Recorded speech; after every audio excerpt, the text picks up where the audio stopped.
오늘은 제가 포인트만 한번 잡아드리려고 갖고 왔거든요. 주제는 면접 탈락을 자초하는 워스트 10 답변 케이스입니다. 하나하나 간략히만 소개를 드려볼게요. 첫 번째, 이 순서는 사실은 보통 우리가 임원 면접을 하게 되면 그 흘러가는 순서를 기본으로 해서 잡아왔습니다. 첫 번째 케이스는 자기소개입니다.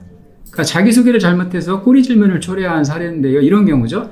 이 친구는 그 외국에 워킹 홀리데이를 1년 갔다 왔거든요. 근데 자기소개 때 그걸 맨 먼저 강조를 했어요. 그랬더니 자기소개가 끝나자마자 이 워킹 홀리데이를 왜 갔다 왔는지, 어떻게 준비했는지, 갔다 와서 어떤 일을 했는지, 뭐 이런 꼬리 질문들이 쭉 이어진 거죠. 근데 그게 긍정적인 차원에서 꼬리 질문이 이어진 게 아니고 부정적인 관점이 훨씬 더 많았어요. 왜냐하면 공백기가 좀 있었고, 그 공백기 이제 워킹 홀리데이 준비하고 갔다 오고 이랬기 때문에 사실은 2년 정도를 시간을 보냈거든요. 워킹 홀리데이 때문에. 그래서 이제 면접위원들은 그게 궁금한 거죠.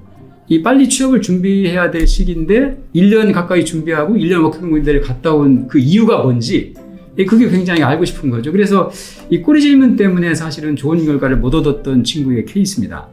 두 번째는 학점에 대한 거예요. 이 친구는 학점이 좀 낮아요. 그래서 면접위원이 당연히 학점이 왜 낮은지에 대한 걸 물었는데 답변의 맥락이 이랬어요. 저는 고등학교 때는 공부를 꽤 잘했는데 수능을 망쳐서 제가 원하는 대학에 못 들어갔습니다. 그러다 보니까 전공 공부하는 거에 흥미가 없어서 학점이 낮았습니다. 이렇게 시작이 된 거죠. 물론 그 이후에 다시 그 전공에 대해서 어떻게 열심히 공부했다라는 내용이 들어갔지만 이미 초반에 학점에 대한 사실은 변명의 얘기들이 전달이 된 거죠. 그러니까 면접위원이 들으면 그렇게 솔직하지 않다?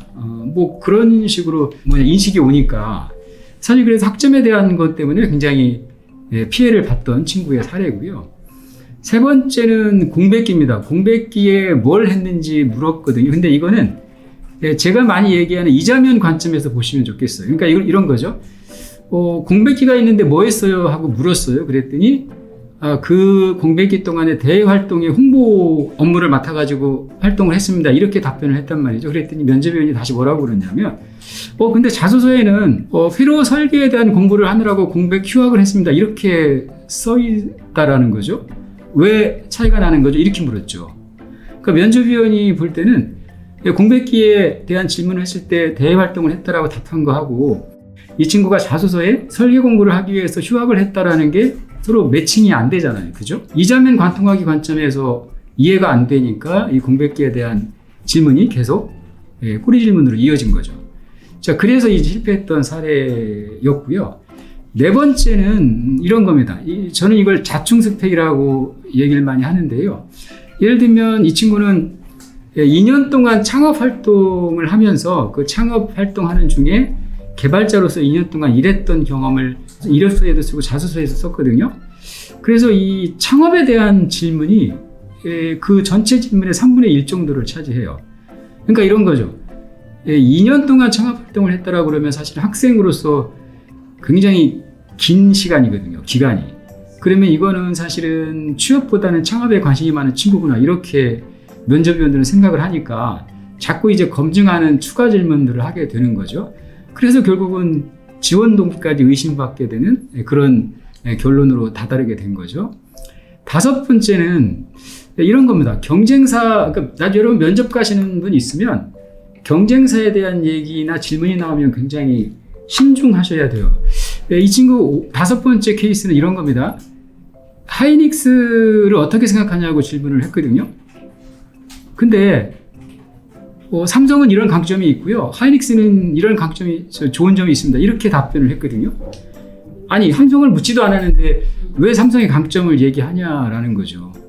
그 면접위원은 이 지원자가 SK 하이닉스를 어떻게 생각하고 왜 지원을 했는지를 알고 싶은 건데 경쟁사의 강점을 뭐하러 얘기를 해요? 물론 이제 본인은 하이닉스하고 이렇게 비교하느라고 했겠지만 그런 답변을 들으면 면접위원은 사실은 본심을 알게 되는 거죠. 여섯 번째는 이런 거예요. 사실 회사 지원 동기는 굉장히 중요한데요. 근데 요즘 면접을 보면은 회사 지원 동기가 뭐 이렇게 직접 물어보는 경우가 많지 않아요. 간접적으로 물어 이런 겁니다. 여섯 번째 친구 사례는 이 친구는 자작 자동차 경진대회에 여러 번 나갔던 친구거든요. 그러니까 그거에 대한 질문이 많이 있었어요. 근데 본인이 너무 자동차 얘기를 신나서 하다 보니까 면접위원 입장에서는 마치 반도체 회사 면접 보는 게 아니고 자동차 회사 면접 보는 것 같은 착각을 일으키는 거예요. 그래서 결국은 실패했던 사례거든요. 그래서 회사 지원 동기는 굉장히 좋은 질문인데 이것도 사실은 답변을 잘 해주셔야 되는 거죠. 7번째는 직무 선택 이유인데요. 이 친구는 설비 기술을 지원했던 친구인데 면접의 끝부분에 가서 면접위원이 물었어요. 지원자는 설비 시스템을 개발하고 싶어서 지원했다라고 그랬는데 그게 어떤 의미냐고 물었거든요. 그랬더니 이 친구가 답변을 하면서 설비 시스템에 대한 얘기를 하는 게 아니고 설비에 대한 얘기를 중점적으로 한 거죠. 그러니까 면접위원이 중간에 답변을 끊고 물었어요. 아니, 지원자는 설비 시스템을 하고 싶어서 지원한 거예요? 아니면 설비 자체를 개발하고 싶어서 지원한 거예요? 이렇게 묻게 되니까 면접관들이 이제 직무 선택한 이유에 대해서 혼동을 일으키게 되는 경우였고요. 8번째는 조직관 질문 중에 이거 많이 합니다. 회사와 개인이 부딪히는 갈등 상황을 던져주는 거거든요. 예를 들면 이래요. 이게 SK 하이닉스 지원자 사례인데요. 면접위원이 이렇게 묻습니다. 청주 사업장에 근무하는 게 가능합니까? 이렇게 물었더니 지원자가 가능합니다. 이유는 제가 들어보니까 청주에 기숙사가 잘 돼 있어서 문제 없습니다. 이렇게 답을 했거든요. 근데 그 다음에 뭐라고 물었냐면 지원자는 이천에서 근무하고 싶어요? 청주에서 근무하고 이렇게 물었거든요. 그랬더니 망설임도 없이 이천에서 근무하고 싶습니다. 이렇게 답변을 했어요.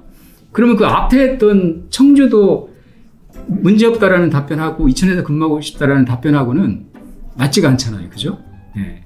그래서 사실 이런 질문은 굉장히 신중하게 답변할 필요가 있는 거라는 거죠. 너무 이렇게 기본적으로 답변할 게 아니고요. 9번째도 조직 간의 한 종류인데 이건 상사와 부하가 부딪히는 갈등 상황이거든요. 질문 내용은 이렇습니다. 상사가 부당한 지시를 하라고 그러면 어떻게 할 거예요? 물었거든요. 그랬더니 이 친구의 첫 답변은 이겁니다. 그 지시의 내용이 불법적인 거라면 하지 않겠습니다. 이렇게 답변을 했거든요. 이유도 설명했죠. 그랬더니 면접위원이 다시 한번 물어요. 아니, 그래도 사람이라는 게 살면서 부당한지 알지만 해야 할 경우도 있지 않나. 이렇게 두 번째 질문을 했을 때도 역시 그래도 저는 불법적인 거라면 절대 하지 않겠습니다. 이렇게 답변을 했거든요. 이것도 사실은 굉장히 뭐라고 그럴까, 면접위원 관점에서 보면 답답하게 느껴지는 답변인 거죠. 왜냐하면 설마 상사가 심사원 면접 보는데 임원이 불법적인 지시를 하면 어떻게 할 거냐고 물었겠어요. 그죠? 부당하다라는 건 불합리하거나 다소 합리적이지 않은 이런 지시를 하면 어떻게 할 거냐를 물은 건데 본인 스스로 불법적인 거라고 단정을 해서 답변을 해버리면 사실은 면접위원 입장에서는 굉장히 고지식한 사람으로 인식이 되겠죠. 자, 그래도 실패했던 사례고요. 10번째는 마무리 발언입니다. 자, 이 친구는 이렇게 됐어요. 면접 중간에 혹시 취업 안 하고 석사를 진학하지 않은 이유가 뭐냐고 물었어요. 그랬더니 본인은 디스플레이를 사랑해서 취업을 하고 싶다라고 얘기를 했거든요. 근데 마무리 발언에서 석사 얘기를 꺼냅니다. 본인 스스로.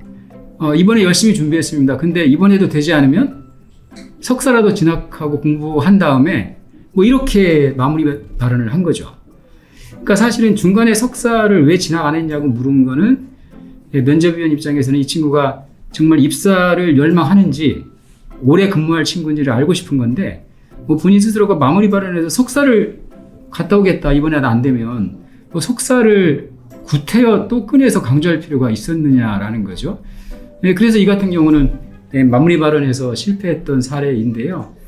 자, 이걸 보시면 10가지 사례를 제가 설명을 드렸는데 공통점은 하나입니다. 뭐냐면 나중에 면접에 가시면 특히 임원 면접이나 인성 면접은 더 그렇습니다.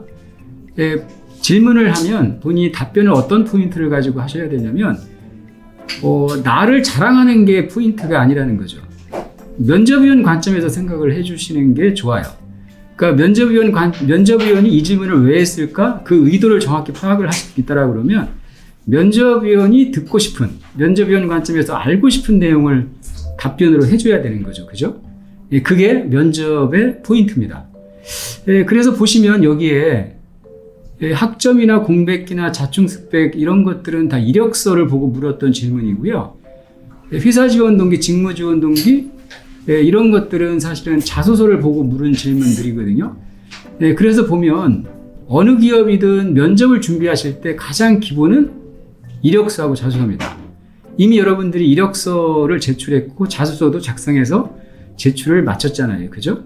그러면 면접의 가장 기본적인 준비는 이력서에 내가 쓴 내용, 또 자소서에 내가 쓴 스토리를 가지고 어떤 질문이 나올지 한번 예측을 해보고 그 예측한 질문들에 대해서 내가 답변을 준비해 가는 겁니다. 그렇게 해서 면접을 준비하시는 게 가장 중요하고요. 기본이라고 생각하시면 되겠습니다.